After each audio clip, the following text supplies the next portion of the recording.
local representatives What? are, like ward councillors and stuff like that? No. It's No. kind of like a shadow game, isn't it? It's kind of like Yeah, I know. because you do, ne? Yeah. I Yeah. think because they'll come, they always like around and people are always talking about, this person is doing this, especially around the 350 that people are supposed to get because of COVID. There are people that have been getting it. What the ward councillor was apparently doing was that the money would go into their account, right? And then he would take those 350, there's people that were written in a list, and they will take them house to house, 350. Do you imagine? So yeah, it's just Handing like, out in cash. So there's no paper trail. there's no paper trail. So we don't even know how much went into his account. People that have signed for that money today have still not received it, and others have received it. It goes house to house, It's just, yeah. So definitely, like, I don't know, like holding them accountable at that local level is like super important. Then it cascades up. Do you know what I'm saying? But we need to get into that spirit. But I don't know, like sometimes I get discouraged because when I've had conversations with the councillor in our ward, and they've expressed sometimes like like sentimental support, like, yo, we want to help and we hope everyone is okay. Do you know what I'm saying? But, sure.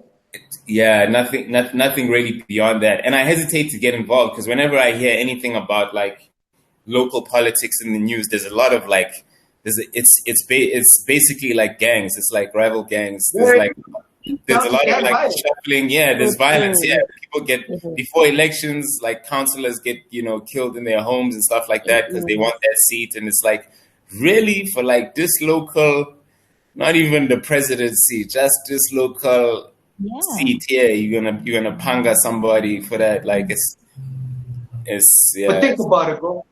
In the current dispensation, that's the ultimate job, right? If you're living in a poor community, right? Like where everybody has basically agreed already. Besides the little bit of minimum wage labor that the minimum wage money that we're gonna get as income.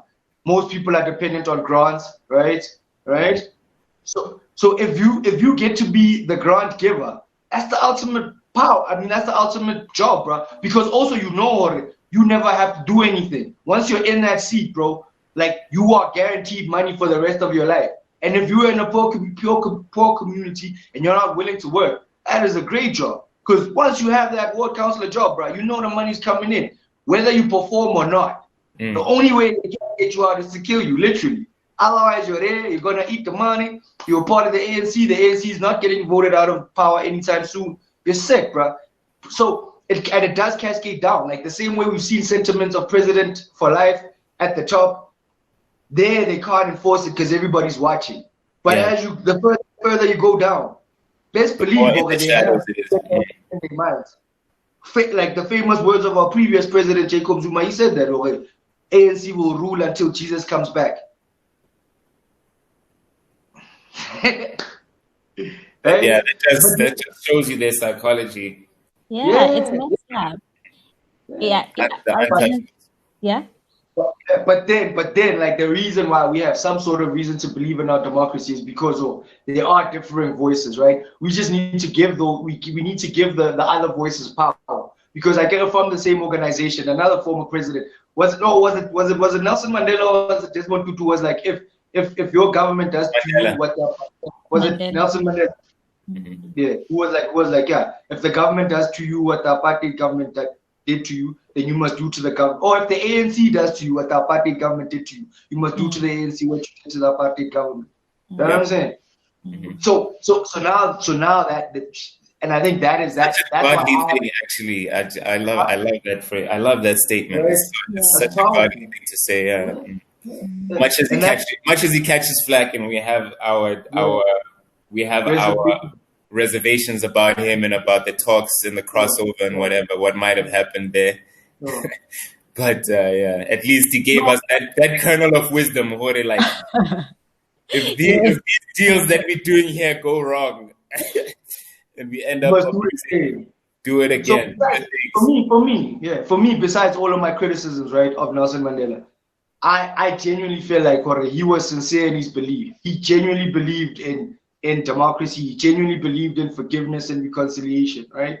So I don't think he was ever intentionally lying to people, right?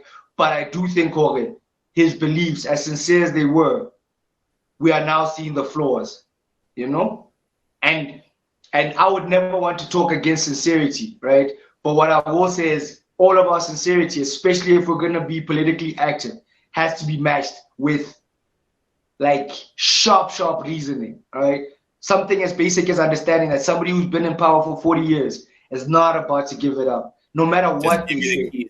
No matter what they say, bro. Like, it's not in their psychology, it's not in their DNA. They can't do it. They can't do it, right? So when you're having conversations with those people, you need to be thinking very like a mob boss, I guess. You need to give them an offer that they can't refuse, you know? So you have to out-reason them, because you're not going to outgun them. They have all the guns, right? You can't buy them out of power because they've made sure that they have all the money. You know what I'm saying? You don't have more allies than them because they've managed the narrative so well that everybody believes their side of the story. You know what I'm saying? So the only thing you're going to do is outthink them in this situation, right? And then our power has always been the fact that, I get it, in a democracy, that's why we had to move to a democracy, because that's what gives us power, is our numbers, right? But it is our numbers when they unify, which is why it's so important for us to be thinking about organization. In fact, we should be more driven to organize ourselves. Just like you were saying earlier about educating ourselves. Because when you say people should be educated, the question that first comes up is how well and how far can we trust state-sponsored education? But you must remember, that's the thing. Bantu education came from the government. So the same government institutions that implemented Bantu education, how are you going to trust them to implement something different? You know what I'm saying? Because we all got an education, right? But when you compare it with other parts of the world, people will be like, our education is not so great. And also when you look at us internally in the way that we're moving in the country, and I keep going back to like foreign nationals who come from other parts of Africa, and they sometimes are coming from war-impoverished parts of our continent, right? And they come here where the system is still functional to some level, right? And they are just able to succeed, right? Is that lets you know, the education that they received was different. And if we're saying, they're coming from an impoverished or a war-torn place, it lets you know sometimes maybe it wasn't the education that, it wasn't state-sponsored education. It was self-education. And that's what becomes so, I think that is so important, is we need to stress that. And the way we stress that, right, is we need to look at ourselves as people, as a transformative people. We need to make a pact with ourselves as Black people. We will never be the Kafirs that our parents and our grandparents were convinced that they were, because now we know that it was a con. They were lied to believe that all they can never be is cheap labor. All they can never be is people living in cramped townships, barely making it. You know what I'm saying? This is what they were taught. This is all they can be. So for us, we have to change that concept in our own mind.